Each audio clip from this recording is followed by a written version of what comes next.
So hello and welcome to Let's Talk SEO. One of the questions I get asked by people that watch my channel is what is AESEO and how does it differ from SEO? So SEO, most people already know, is search engine optimization, but how is it different from AESEO? Well, AESEO is optimizing your content for so-called ask engines. So ask engines are, like people also ask Jeeves. We used to have that kind of changed. Neil Patel purchase that search engine as far as I'm concerned. And also Google has its own baked-in Ask engine, which kind of provides you with the questions. Once you've asked a type question, you get a list of other questions that are similar to the questions that you've asked based on Google's assessment of how these questions are related to the one you're asking and whether or not you will find them useful. And there's a whole algorithm behind that. AEO or a Ask SEO or Ask optimization differs from traditional SEO because it prioritizes giving answers to questions as opposed to just writing content so that it ranks. So you want to rank as a question, you want to rank as an answer to a question, and because that will probably give you higher rankings in the shortest time, but that's not always the case. And so you can go overboard and be spamming Google, and that will end up with Google hitting your page with a penalty, probably when your entire site. And with the past updates, we've seen that Google has literally de-indexed sites that were doing lots of spammy AEO, and I still see many YouTubers just talking about spamming Google with lots and lots of answers to questions on your pages and on your website. That is not the correct answer because now Google is smart enough to understand the semantic relevance and connections in your content to then draw and pull out an answer based on the question that's asked. So you don't necessarily have to put the question that you're answering in every H2, and you don't have to put that necessarily. You don't have to put that in your schema necessarily as well. So all of that has now changed. So in this video, I'm going to just briefly go into the steps of AESEO. This is not a comprehensive tutorial on AEO or Ask SEO because that will be a 4-hour long video, and I'll have to make 4 videos that are 4 hours long to explain that. But this is to get you up to speed on what it is and how you can start quickly optimizing for AEO. The first thing is we're going to start with an example. We're going to start with an example of someone searching for what is a cat. Now, this is something everyone is familiar with. I'm hoping what is a video. If you search for what is a cat on Google, and not on a necessarily Ask engine, and I'm doing this because most of us are trying to optimize for Google.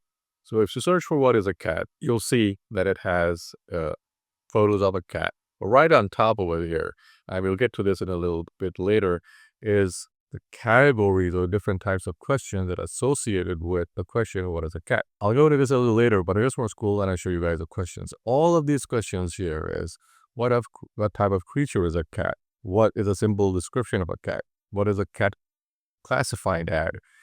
What describes a cat? Now, traditionally, what an SEO would do, or an AEO would do or recommend, is that you cover or answer all of these questions on your site. So that Google sees you as being an authority in the cat industry. And so if you cover all these questions on your site, there's a higher probability of you showing up in Google in the Ask engine. The problem with that is you already have it with this instance, Wikipedia, that Google highly trusts. So unless you can build a better resource than Wikipedia, that approach is not going to work. Now, I'll show you why. Now, if you go here and you scroll down and you see a lot of these answers come from Wikipedia. Wikipedia is an authority for this question.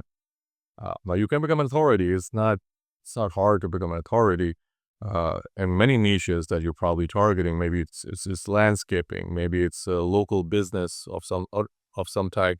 So you can become a local authority in that industry.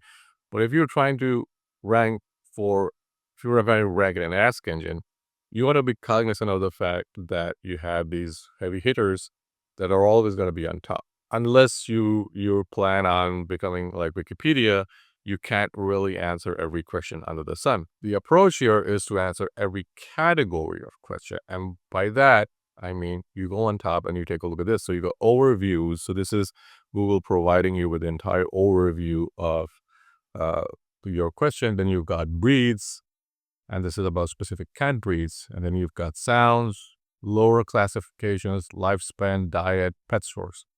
For each one of these, the ASCO or the AEO, the Ask Engine, is a little different because it's more specified and it's more targeted. So you scroll down, you'll see, that there are fewer questions, and they're also, there's not just pulling this stuff up from Wikipedia, but it's pulling this stuff up from more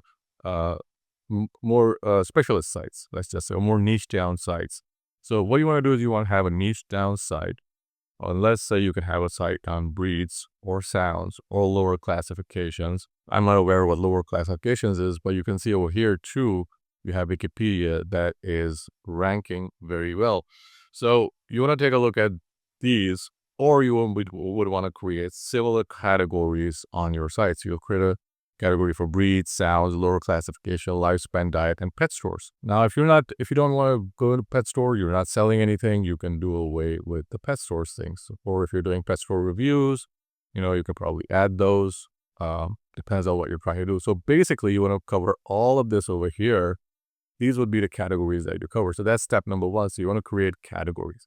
The next thing is you do not want to answer every question over here. What you want to do is you want to ask and answer questions that people would otherwise have if they're searching for information in this industry. And by that, I mean, instead of looking at the Ask Engine, look at the images. Now, this is a tip I give a lot of the people that work with me is, why aren't you looking at the images? So if I go to, let's say, lifespan that I had clicked over here, and I go to images, these are images that Google associates with the lifespan, with the lifespan category. So you can see that none of these actually have lifespan in them. And my point here is that if you can create, in this instance, you can create an infographic about cats' lifespans, the lifespans of different types of cats, and then you add an answer to that. So how long does a cat live? And your answer is detailed. Let's say a Siamese cat lives 12 years, a Persian cat lives 10 years, or whatever it is. You just answer the question with the infographic right there, and then Google sees that as a valuable resource. And whenever a question is similar to what you answered without really asking the question, you will be quoted in Ask.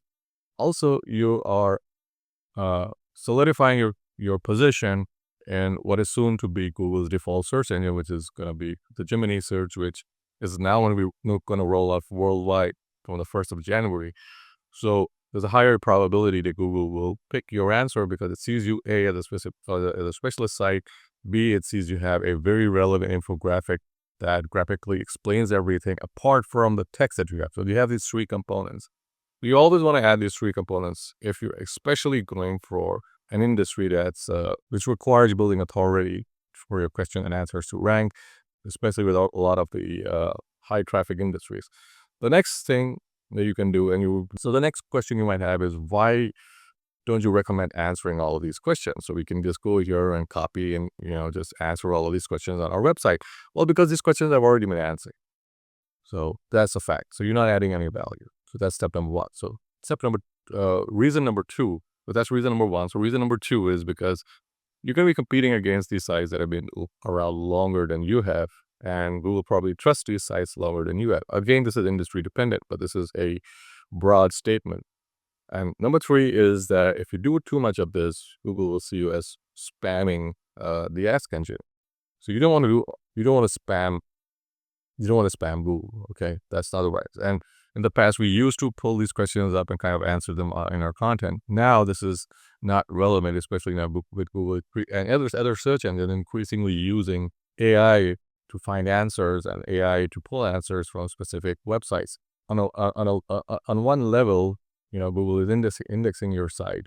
On the second level, AI is figuring out what's on your site and how best its content can be used to answer specific queries. So you want to make sure that is very, very specific. If you want to add an FAQs to your content, I'm okay with that. And if you want to pull that FAQs up, you want to do it a little differently. And my approach to doing FAQs is, instead of asking all the questions, answering all the questions that you see over here, I would go to ChatGPT I'll ask it something like, give me a semantically relevant, similar questions to these.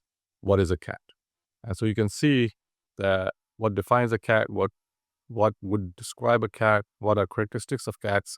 Now you would want to answer all of these questions in your content, okay, without having to ask these questions. So specifically, you don't ask, I put an H2 that says, how would you describe a cat? Instead, you know, des- describe a cat and put a heading like the description of a cat. Okay, so you're subtly telling Google's search engine that this answers the question without really spamming the ask engine. Now you can do a similar thing with the also ask over here. Is that if you're using the people also ask tab, is you can it says over here what is the number one cat breed, for instance. So you can have like an infographic that ranks all the cat breeds, and then you have answered that the ragdoll is the most popular cat breed, and go into detail about that. So the approach here is that you're answering the question without necessarily asking the question in your content, because as an expert in that field, Google doesn't want you to be asking a question. Google wants you to be answering the question. So if you answer the question, you have a higher probability of seeing it as an authority, and also your question is ranking and also ask. Now I know there are a lot more things to this. There are a lot more components to this, but these tips should help you get started and the also ask engine. I also highly recommend people experiment with AEO. I think it's going to be the future of a lot of businesses that are trying to get traffic to their site. The caveat here is that you can go overboard and Google can see your site as being spammy. So you want to be very careful with how you do AEO. Again, guys, let me know in the comments below what you think about this. Like and subscribe as always, and happy ranking.